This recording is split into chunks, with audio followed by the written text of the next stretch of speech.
बिस्मिल्लाहिर्रहमानिर्रहीम। अस्सलाम वालेकुम। मैं हूं वकास ख़ान और आप देख रहे हैं वकास ख़ान ऑफिशियल।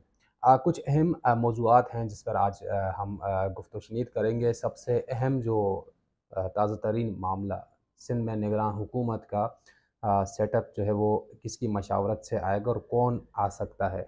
दूसरे नंबर पर पीटीआई की बात करेंगे कि पीटीआई इस वक्त कहाँ खड़ी है। मुत्तहिदा अपोजिशन जो कि इस वक्त पीपल्स पार्टी के ख़िलाफ़ महाज़राई के लिए तैयार होने जा रही है, तो इस वक्त तहरीक इंसाफ की क्या पोजीशन है। तीसरा एक अहम जो डेवलपमेंट है इस हवाले से आइंदा आम इंतखाबात के हवाले से, उसमें मौलाना फजल रहमान क्या पीपल्स पार्टी के ख़िलाफ़ सफ़ आराई कर रहे हैं।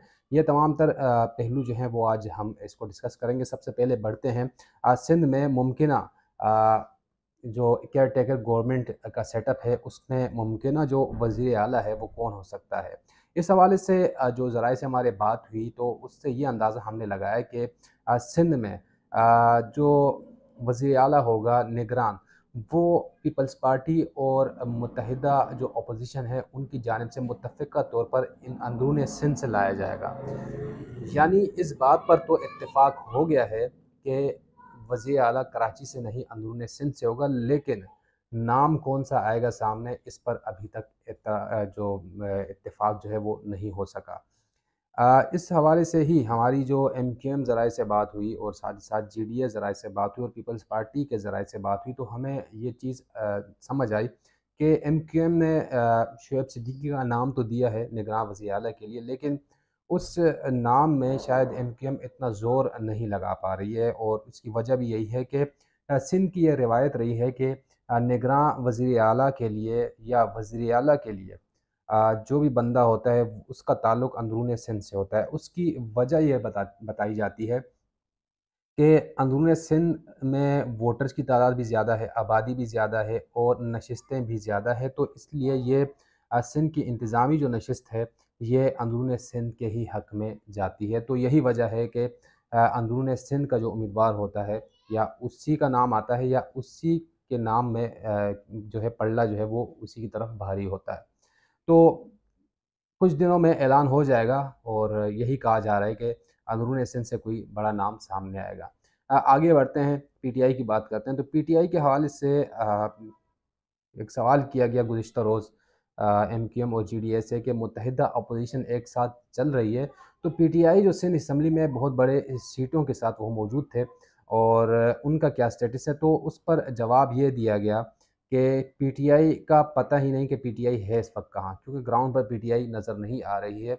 और यही वजह है कि इस वक्त जो अपोजिशन का किरदार राना अंसार की सूरत में जो अरदार किया जा रहा है, उसमें यही ज़ोर दिया जा रहा है कि जो लोग मौजूद हैं वही अपोजिशन को लेकर आगे चलेंगे और निगरान वज़ीर आला के लिए और निगरान सेटअप के लिए जो मशावरत होती है वो होती भी वज़ीर आला सूबे के वज़ीर आला और अपोजिशन लीडर के माबैन। इन्हीं की दो शख्सियात ऐसी हैं कि ये अपनी अपनी पार्टियों या इत्तेहादियों से जो नाम सामने आते हैं उनको आगे रखे जाते हैं और उन्हीं नामों से कोई एक नाम निकाल कर सामने लाया जाता है। तो ये अब मामला ये है कि इस सारी सूरत हाल से पाकिस्तान तहरीक इंसाफ जो है वो बाहर दिखाई दे रही है। इसकी वजह यह है कि अपोजिशन लीडर का जब इंतखाब हो रहा था और एक दरख्वास्त दी गई स्पीकर सिंध असम्बली को आगा सिराज दुरानी साहब को, जिसमें सिर्फ दरख्वास्त नहीं थी बल्कि उन अरकान अपोजिशन अरकान के दस्तखत भी थे जो चाहते थे कि राना अंसार को अपोजिशन लीडर जो है वो उसका नोटिफिकेशन जारी किया जाए। इसी बुनियाद पर उन्होंने नोटिफिकेशन जारी किया। ये ऐसा वक्त था पीटीआई के जो कुछ लोग हैं जो इस वक्त हलीम आदिल शेख से ख़ास तौर पर नालां दिखाई देते हैं, उनका ये गिला भी सामने आता है कि जब कौंसल मेंबरान मेयर के इंतखाब में नहीं पहुँच सके, मुख्तलिफ़ मजबूरियाँ होने के बायस, तो उनको पार्टी से निकाल दिया गया। लेकिन ये अपोजिशन लीडर की नशिस्त जो कि पीटीआई के पास थी, ये सीट और हलीम आदिल शेख अपोजिशन लीडर थे, तो इतनी भारी भरकम सीट को कैसे इतनी आसानी से जाने दिया गया? तो इस हवाले से वो कहते हैं कि इन अरकान जो कि सूबाई असम्बली में नहीं आ रहे, गैर हाज़िर हैं, जिसकी वजह से मुत्तहिदा अपोजिशन जो जीडीए ख़ास तौर पर तज़किरा किया जाता है कि जीडीए न सिर्फ़ वफ़ाक में बल्कि सूबे में भी पाकिस्तान तहरीक इंसाफ के साथ थी। लेकिन गैर हाज़िर होने के बायस वो मजबूर हुए और निगरान सेटअप के लिए ज़ाहिर सी बात है किसी न किसी के साथ जाकर अपोजिशन लीडर लाकर इस सेटअप में अपनी मशावरत शामिल करना मकसद था। लेकिन पीटीआई के न होने के बायस जीडीए ने यह फ़ैसला किया और एमक्यूएम के साथ आगे बढ़े और एमक्यूएम की राना अंसार को मुंतखब करवाया। तो हम जीडीए का ये मौक़िफ़ है कि हम तहरीक इंसाफ ने जब असम्बलियाँ छोड़ी, वो कौमी असम्बली ख़ास तौर पर, तो उसके हम ख़िलाफ़ थे। इमरान ख़ान को असम्बली नहीं छोड़नी चाहिए थी। जब उनको उनके ख़िलाफ़ एक तहरीक शुरू हुई और उनको हटाया गया, वज़ारत उज़्मा की नशिस्त है, तो उसके बाद उनको असम्बली में बैठना चाहिए था। लेकिन पाकिस्तान तहरीक इंसाफ ने असम्बलियाँ छोड़ी और उनके जाने के बाद हकीकी मायनों में हम लोग जो हैं वो सायरा बानो की शक्ल में, फ़हमीदा मिर्ज़ा की शक्ल में अपोज़िशन का किरदार अदा कर रहे हैं और यही काम हम सिंध हुकूमत और सिंध असम्बली में भी कर रहे हैं। यानी हकीकी अपोज़िशन वो अपने आप को कहते हैं कि हम हकीकी अपोज़िशन का किरदार अदा कर रहे हैं। लेकिन पीटीआई सबके सामने है कि पीटीआई को जो 9 मई के बाद नुकसान हुआ, सबसे बड़ा नुकसान ये हुआ कि वो निगरान सेटअप के लिए मशावरत की दौड़ से बाहर निकल चुके हैं और अब देखते हैं कि आगे ग्रास रूट पर क्या होने जा रहा है पीटीआई के मामलात पर, उस पे किसी और वीडियो पे बात की जाएगी। लेकिन इसी से मिलती-जुलती एक बहुत अहम पेशरफ़्त सिंध के हवाले से सामने आई है।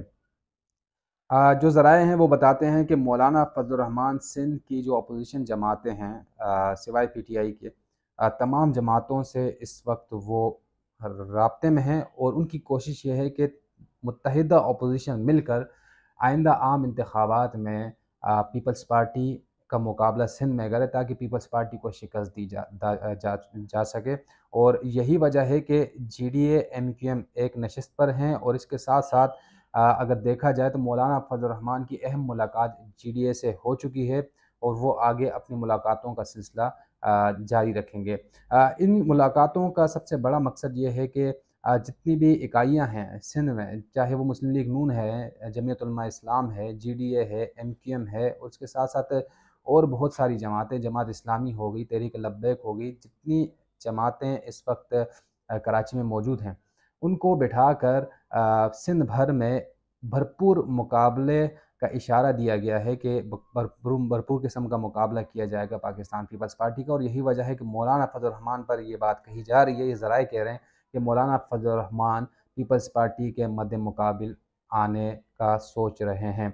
पीटीआई पीपल्स पार्टी के लिए ये कितना नुकसानदेह साबित हो सकता है, इस हवाले से भी हमने कुछ लोगों से बात की, तो वो कहते हैं कि अगर गुज़िश्ता इंतखाबात या लोकल बॉडीज़ इलेक्शन की बात की जाए या जनरल इलेक्शन की बात की जाए, तो वोटों के एतबार से सिंध की जो छोटी जमातें जिनको अगर कहा जाए, जैसे जीडीए हो गई, जीडीए में जो शामिल जमातें हैं, उनका वोट बैंक कहा जा रहा है कि बहुत है। उन्होंने वोट तो बहुत लिया लेकिन नशिस्तें नहीं निकाल पाए। एक तरफ ये इल्ज़ाम भी लगाया जा रहा है कि पीपल्स पार्टी जिस तरह इंतखाबात को कैप्चर करती है, जिस तरह अपनी मशीनरी, इंतज़ामी मशीनरी का इस्तेमाल करती है, उस वजह से पीपल्स पार्टी को जो है वो कामयाबी मिलती है। ये एक दावा है कि जीडीए की जानिब से कि अगर वोटों की बात की जाए तो वोटें अपोजिशन जो इत्तेहादी जमातें हैं, इनके पास वोट अच्छी खासे वोट मौजूद हैं और अब की बार अगर धांधली न हुई तो पीपल्स पार्टी को शिकस्त का सामना करना पड़ सकता है। लिहाजा ये सिंध और कराची के हवाले से ख़ास तौर पर अपडेट थी जो कि कुछ रोज़ में हुई है और कुछ रोज़ में सामने आई है। आइंदा जो आने वाला वक्त है उसमें मज़ीद अपडेट सामने आएंगी। ख़ास तौर पर मौलाना फज़ल रहमान के बारे में कहा जा रहा है कि वो बहुत एग्रेसिव मूड में दिखाई दे रहे हैं और फ्रंट फुट पे खेलना चाह रहे हैं। और फ्रंट फुट पे खेलने का मतलब ये है कि सियासत जो है वो अपनी उरूज पर दिखाई देगी। और ये भी इतलात मिल रही हैं कि ये जा रहा है कि इलेक्शन को तकरीबन 1.5 साल तक पोस्टपोन किया जाए। निगरान सेटअप लाकर मरदमशुमारी जैसे मामलात में इस मुल्क को उलझा कर उसका नतीजा ये निकालना कि 1.5 साल तक कम से कम इलेक्शन को ताख़ीर का निशाना बनाया जाए। और सबसे बड़ी जो वजह इसकी बताई जा रही है वो ये बताई जा रही है कि इमरान ख़ान ना अब तक गिरफ़्तार हो सके, ना वो नाअहल हो सके, ना ही उनकी जमात पर कोई पाबंदी लग सकी। ये बहुत बड़ी वजूहात हैं जिनकी वजह से नहीं चाह रही ये एक बरसर इक़्तिदार जमातें सिवाय पीपल्स पार्टी के के इंतखाबात हों।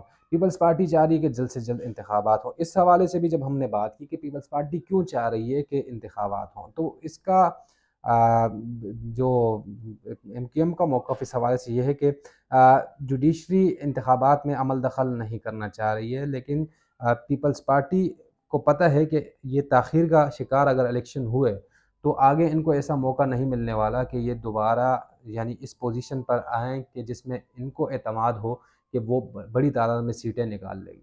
लिहाज़ा पीपल्स पार्टी पुरज़ोर इसरार है इस बात पर उनका कि जल्द से जल्द इंतखाबात कराए जाएँ और जो कि आइनी तौर पर कराने भी चाहिए।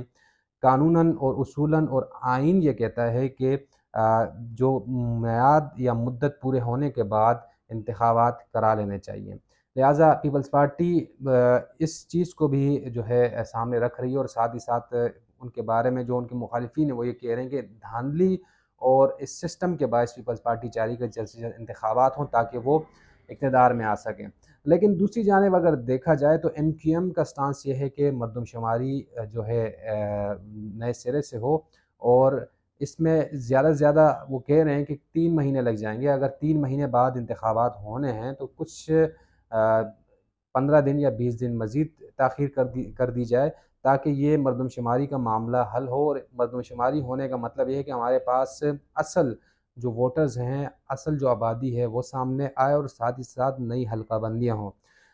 उनका ये दावा है, उनका ये मानना है कि गुज़िश्ता जो मरदमशुमारी हुई है, उस मरदमशुमारी में ठीक तरह से काउंटिंग नहीं हुई और अगर ठीक तरह से काउंटिंग नहीं हुई तो इसका मतलब ये है कि वोटर्स लिस्टें जो हैं वो सही नहीं बनेंगी, हल्का बंदियाँ सही नहीं होंगी, जिसके नतीजे में इलेक्शन को जो है वो मुतनाज़ बनाने की कोशिश की जाएगी। तो ये मामलात हैं, अब देखते हैं कि किस करवट ये ऊँट बैठता है और कराची के हवाले से और पीटीआई के हवाले से, दीगर जो सियासी जमातें इनके हवाले से आपको अपडेट करते रहेंगे। आइंदा आने वाली वीडियो में आपको बताएँगे कि एमक्यूएम लंदन का क्या किरदार है और एमक्यूएम लंदन इस वक्त कहाँ खड़ी है। इसके साथ-साथ पीटीआई जो निकाले गए अरकान हैं उनके हवाले से आपको बताएँगे और जिस वक्त मौजूद हैं कराची में सरगर्म रहनुमा और अंडरग्राउंड हैं, उनके हवाले से आपको अपडेट देंगे। मौलाना फजल रहमान क्या सोच रहे हैं सिंध के हवाले से, उस पर अपडेट देंगे। सिंध में पीटीआई की पोजीशन मुस्तहकम हुई है या कमज़ोर हुई है, इस पर अपडेट देंगे। मुस्लिम लीग नून का क्या स्टेटस है, तमाम तर मालूमात आइंदा वीडियोज़ में मैं आपको देता रहूँगा। अपना ख्याल रखिएगा। अल्लाह हाफ़िज़।